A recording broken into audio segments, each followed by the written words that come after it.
नमस्कार दोस्तों, वीडियो बहुत इंपॉर्टेंट है क्योंकि यूरोपियन जो कमीशन है वहाँ से एक इन्फॉर्मेशन आई है सभी लोगों के लिए जो शेनिगन वीज़ा अप्लाई कर रहे हैं। शेयर कर लेना, लोगों को बता देना कि भाई ये चीज़ इन्फॉर्मेशन है, थोड़ा सा वो भी ध्यान रखेंगे उस चीज़ का। तो वो चीज़ है कि जो शेनिगन के टूरिस्ट वीज़ा है वो सबसे ज़्यादा रिफ्यूज़ल किस रीज़न से हो रहे हैं, किस रीज़न से उन्होंने सबसे ज़्यादा टूरिस्ट वीज़ा को रिफ्यूज़ किया है। वीडियो पूरी देख लेना, चैनल सब्सक्राइब कर लेना भाई, ऐसी ऐसी इन्फॉर्मेशन आपको भरी पड़ी है इस चैनल के ऊपर। हम लोगों ने मैंने पीछे स्टेटमेंट्स को लेकर के भी बनाई थी। पिछला यूट्यूब चैनल मतलब रिमूव हो गया था, अदरवाइज उसके अंदर तो कम से कम मेरा लगभग 1.5 से 2 लाख व्यूज़ हो चुके थे उसके जिसकी वीडियो की मैं बात कर रहा हूँ। तो स्टेटमेंट्स कैसे मेंटेन करनी है, आप लोग अगर कनाडा का वीज़ा, यूके का वीज़ा, शेनेगन का, ऑस्ट्रेलिया का कहीं का भी वीज़ा अप्लाई करना चाहते हो तो एक बार उस चैनल पे जाके देख लेना।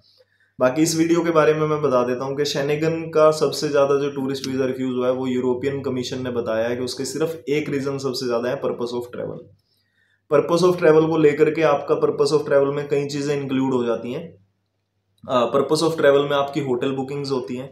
होटल बुकिंग्स जो है आप कंफर्म्ड अगर लगाते हैं तो उससे चांसेस बढ़ जाता है। आपका कंफर्म्ड का मतलब हो जाता है कि आप लोगों का अब जैसे booking.com से आप बुकिंग करते हो तो उसमें क्या होता है, बीच में होटल वाले जो है वो चेक करते हैं कि भाई क्या आपके अकाउंट में पैसा है या नहीं, मतलब वो पैसा काटने की कोशिश करते हैं। तो booking.com वैसे तो फ्री आपको दे देता है, लेकिन जब उसमें वो बीच में होटल चेक करता है तो वो फिर कैंसिल कर देता है उसको, बुकिंग को। अब वो कैंसलेशन जब यूके वाले जो हैं, मतलब आपके शेनेगन वाले जब उसको चेक करते हैं तो वो कैंसिल मिलेगी, तो फिर उसमें क्या होगा, वो आपका वीज़ा रिफ्यूज़ कर देते हैं। तो वहाँ वो आपकी जस्टिफिकेशन ऑफ पर्पस जो है उस पर डाल करके रिफ्यूज़ कर सकते हैं। टिकट की आइटनरी कोई इतनी बड़ा हुआ नहीं है क्योंकि वो सबको पता है कि भाई वो एम्बेसी भी बोल के रखती है कि आपको जो टिकट जो है वो बुक नहीं करनी जब तक कि आपका वीज़ा ना आए, तो उसकी आइटनरी इतना बड़ा इशू नहीं है। जब आप ट्रैवल करते हो तो एक जगह से दूसरी जगह जब आप जा रहे हो, अगर वो इंटर कंट्री है तो उसकी अगर आप बुकिंग लगाते हो तो उससे चांसेस बढ़ जाते हैं। ये कोई मैंडेटरी नहीं है कि होना ही चाहिए, क्योंकि हम लोगों के बहुत वीज़े आए हैं, चैनल आप जाके देख लेना, उस पर शेनेगन वीज़ा आए हैं तो उसमें हम लोग बीच की इंटर जो ट्रैवलिंग है वो नहीं लगाते, लेकिन वो बोलते हैं कि आप लगाएं तो लगा सकते हैं। फिर आपके कोई अगर इवेंट्स हैं तो आप इवेंट्स के बारे में भी बता सकते हो कि भाई मैंने ये इवेंट बुक किए हुए हैं। इस तरह से कुछ चीज़ें हैं जो आपकी जस्टिफिकेशन को लेकर के होती हैं। अब जस्टिफिकेशन ऑफ पर्पस अगर आपका क्लियर हो गया तो फिर वीज़ा के चांसेस मैक्सिमम हो जाते हैं। फिर आपका आता है फाइनेंशियल, कि भाई क्या ये आदमी, अब क्योंकि अगर होटल बुकिंग से ही वीज़ा आना हो तो भाई पूरा इंडिया बाहर चला जाए, ये नहीं होता। वो पहले देखते हैं कि जस्टिफिकेशन जो है वो क्लियर है नहीं। अब देखा जाएगा कि आपकी होटल बुकिंग, अब आपकी जो फाइनेंशियल है वो कैसा है, क्या आप इंडिया वापस आओगे, इंटेंशन आपकी वापस उसको छोड़ने की रहेगी या नहीं रहेगी, तो ये चीज़ें भी फिर उसके बाद देखी जाती हैं। अब इंटेंशन के अंदर आता है आपका फाइनेंशियल स्टेटस। इंडिया के अंदर आपका फाइनेंशियल स्टेटस कैसा है, क्या आपकी जॉब जो है वो इतनी स्ट्रोंग है कि आपको वापस पुल कर पाए शेनेगन से। जैसे आप 50,000 45,000, हम लोगों के 40,000 पे भी वीज़ा आया, 35,000 पे भी आया है, ऐसा नहीं है कि शेनेगन 35 पे नहीं आता है। लेकिन फिर एडिशनल आपका साथ में क्या है, 35,000 अगर सैलरी है तो क्या आपके नाम कोई घर है, कोई प्रॉपर्टी है, एडिशनल में कोई एग्रीकल्चर इनकम है, कोई रेंटल इनकम है, इस तरह से चीज़ें फिर देखी जाती हैं। तो वो भी आपका फिर देखना होता है कि अगर सैलरी कम है तो साथ में कुछ है या नहीं है। फिर आपका ये देखा जाता है कि क्या आपका जैसे अब मैंने बोला कि 50,000 की सैलरी है तो 50,000 में इतना बड़ा इशू नहीं होता, वीज़ा निकलना ईजी रहता है। वीज़ा निकलेगा 100%, ऐसी कोई गारंटी कहीं भी नहीं होती। मैं भी अगर आपको बोल दूं 100% गारंटी, तो भाई मैं भी झूठा आदमी हूँ।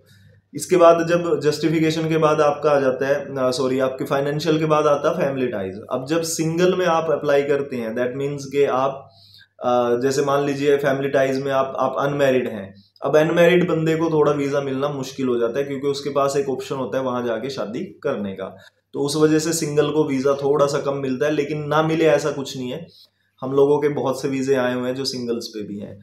फैमिली के अंदर वीज़ा बहुत ज़्यादा आता है। जब आप हस्बैंड वाइफ लगाएं या हस्बैंड वाइफ बच्चे लगाएं तो वहाँ आपकी फाइनेंशियल स्टेटस भी देखा जाता है कि आपके अकाउंट में कितने पैसे हैं।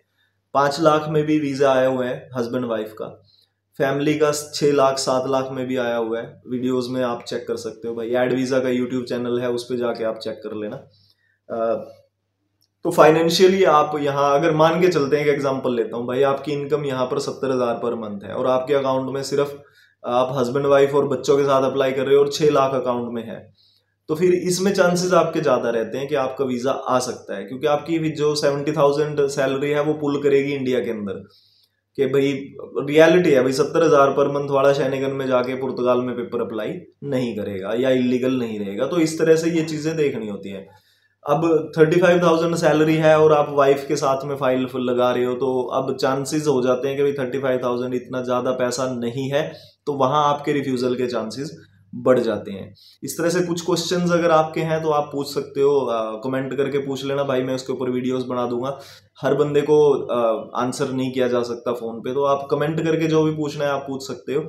शेयर जरूर कर लेना लोगों को, ताकि जिसके भी पास होगा, जिसने जो भी पूछना है वो मेरे से फिर इसमें कमेंट करके पूछता रहे। मैं कोशिश करूंगा उनके जो भी क्वेश्चंस होंगे उनको जस्टिफाई या उनको क्लियर करते रहेंगे।